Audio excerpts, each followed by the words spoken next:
Uebele, and this is my final presentation for Info 281. It's not a bug, it's a feature. Social media, the internet, and terrorism.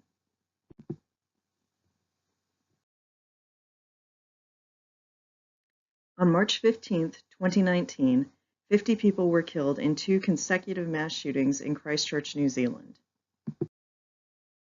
The suspected shooter is Brenton Harrison Tarrant, a 28-year-old Australian.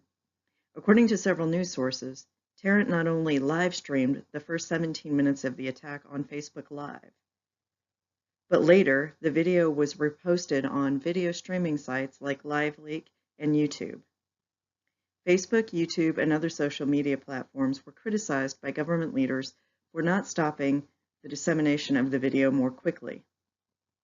Minutes prior to the attack, Tarrant emailed a 73-page manifesto titled The Great Replacement to New Zealand Prime Minister Jacinda Ardern's office and several news outlets. He also posted links to the manifesto on Twitter and 8chan, the extremist offshoot site of the anonymous message board 4chan. In the manifesto, Tarrant expressed white supremacist ideology and anti-immigrant sentiments. Meanwhile, using a combination of Twitter and heavily encrypted messaging services like Telegram, a Sunni jihadist terrorist group named ISIS has coordinated attacks in the United States, India, and other countries, though initially many of these attacks were considered lone wolf attacks. ISIS established strongholds in Iraq and Syria, as well as in Libya, Yemen, and other countries. One of the key ways ISIS was able to accomplish this was through the savvy use of social media to project their own economic, social, political, and most importantly, military power. ISIS used social media not only to exaggerate their own strength in terms of numbers and power, but also to recruit disaffected youth from across the globe. Since the inception of the internet, extremists have made a home for themselves on it. In examining the internet use of former right-wing neo-Nazis of Germany, it was found that the internet use had become part of normal operations and was heavily used for communication, disseminating propaganda, and coordinating tasks among the membership. While the internet from its earliest days offered obvious communication advantages, it also helped overcome logistical barriers and social constraints, while giving the perception of anonymity to members. Members perceived that this anonymity placed them outside the reach of law enforcement, a feature that would have obvious appeal to terrorist groups. At the time of the 9/11 terrorist attacks in 2001, the online social network 6 Degrees had shut down, and MySpace would not make its debut for another 2 years. Facebook would not be available until 2005, and Twitter was still nearly 5 years away.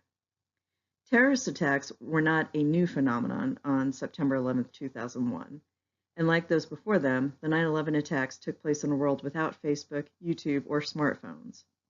Within a few years, emerging technology would allow terrorists to organize and bring violence and destruction in a whole new way, through a global communication network that allows them to recruit and train new terrorists and coordinate attacks remotely.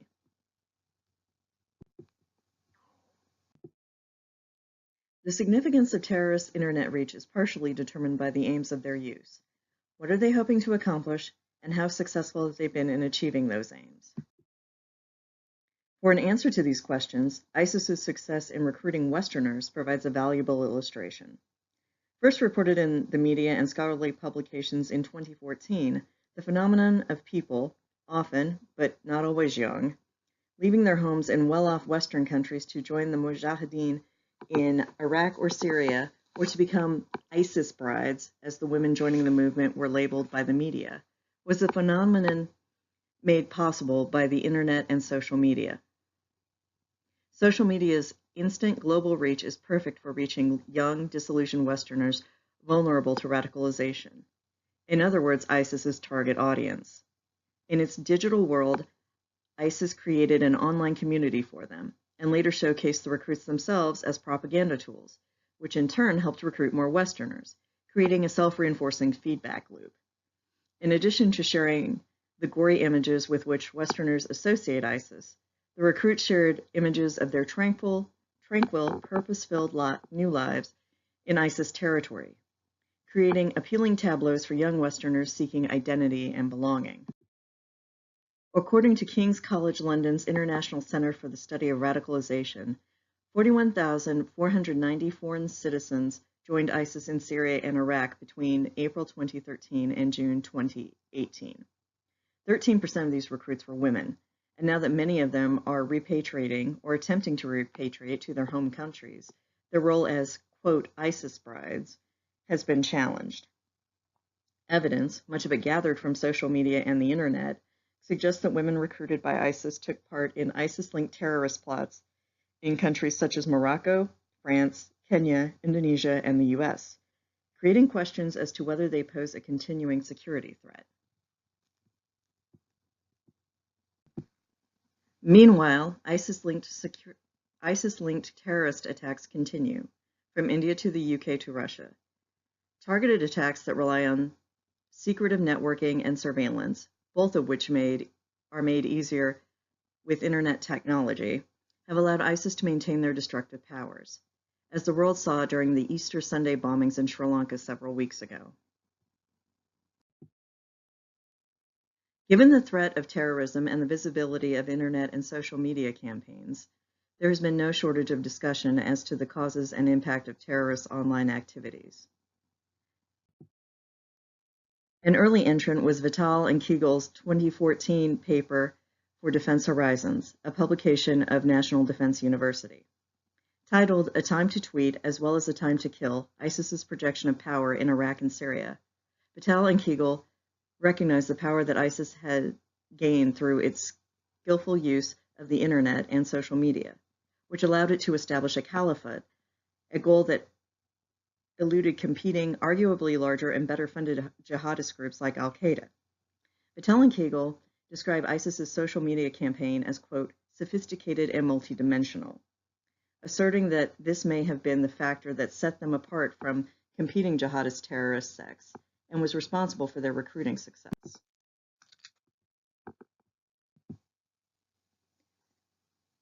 Most recently, The Economist has published articles concerning the use of the internet and social media by white nationalist terrorists, who appear to be, quote, lone wolf actors, but who are in fact part of large and growing movements. The author of The New Face of Terror, much like the old, the Christchurch Mosque Massacre, believes that there is overlap between jihadist and white nationalist brands of terrorism, despite their mutual antipathy. In many instances, both groups blame their grievances on Jews. Also, both groups have used online platforms to find and create community and reinforce their hatred. This paper argues that the reach and continued destructiveness of terrorism have been aided by the internet and social media, and will not be impinged anytime soon. If there were ever a set of tools custom designed for terrorist propaganda and recruiting, the internet and social media are it. It seems inevitable that terrorism, which by definition thrives on the attention that acts of mass violence engender, would leverage the self-promotional capacity of social media to further their cause. There is no cost beyond that of a smartphone and mobile cellular service. While jihadists have used YouTube, Facebook, and Twitter as global instantaneous propaganda platforms, Western nations continue to work against their aims while also trying to counter the rising tide of white nationalist terrorism. Thanks to the advent of the burner phone, with no service contract to link the individual who uses the phone to an account, tracking down the perpetrators behind images of beheadings, mass executions, and other acts of violence is difficult, if not impossible. However, in some cases the perpetrator wants to be known, as in the case of Brenton Tarrant. New Zealand Prime Minister Jacinda Ardern refused to use his name publicly, stating that she did not want attention drawn to Tarrant but rather to his victims, undercutting the self-promotional goals at the heart of the terrorist agenda. The ubiquity of mobile cellular technology, which gives users internet access anywhere at any time, along with the relative ease and affordability of smartphones, with their built-in cameras and video capability, has allowed individuals and groups to become journalists, or in the case of terrorists, their own public relations agents, without the media gatekeeping of days gone by. The cost of a printing press or television broadcasting equipment is no longer a bar to entry. There are no publishers, editors, or agents who filter the message.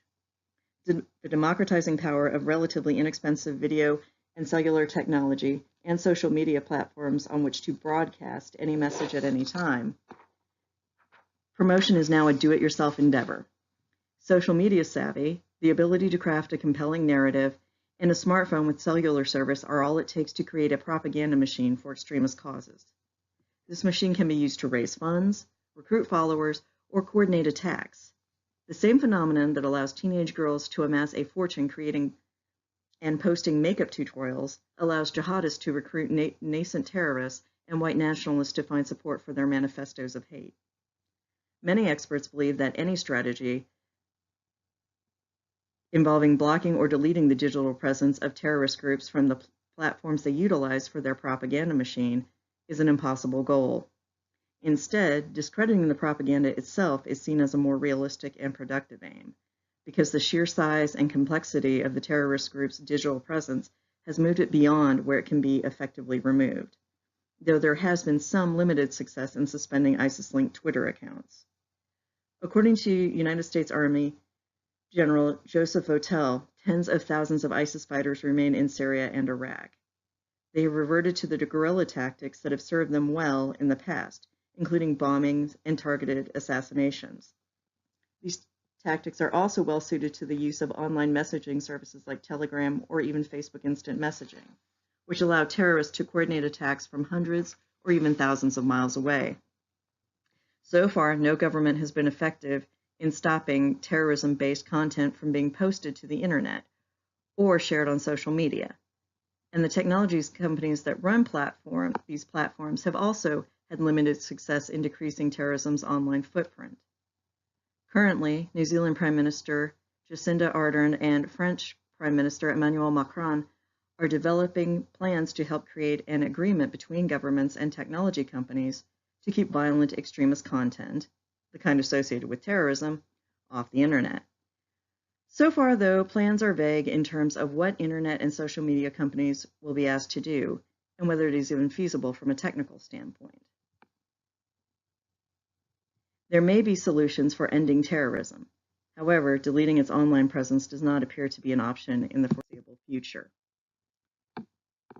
In a world awash in information, where connecting with strangers across the globe is as easy as clicking like, the potential for learning and development seems unlimited, both from a technological standpoint as well as from the perspective of potential government overreach and limitations on free speech.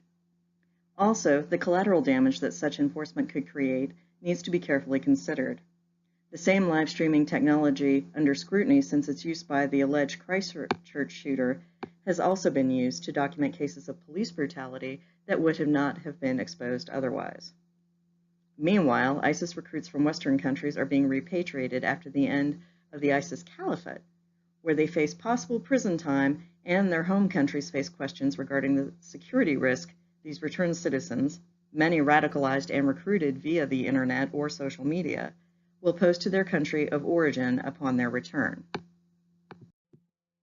As these recruits nominally leave the fold, more acolytes join the cause from spots all over the globe where they carry out terrorist attacks coordinated via internet communication. It may be too early to tell if Brenton Tarrant, the alleged Christchurch shooter, is a one-off in terms of his audacious use of social media to chronicle and broadcast the carnage he allegedly created, or if his exploits signal a new propaganda era for white nationalist terrorism. In the internet and social media are terrorists' new weapons of choice, and it isn't clear how or if they can be disarmed.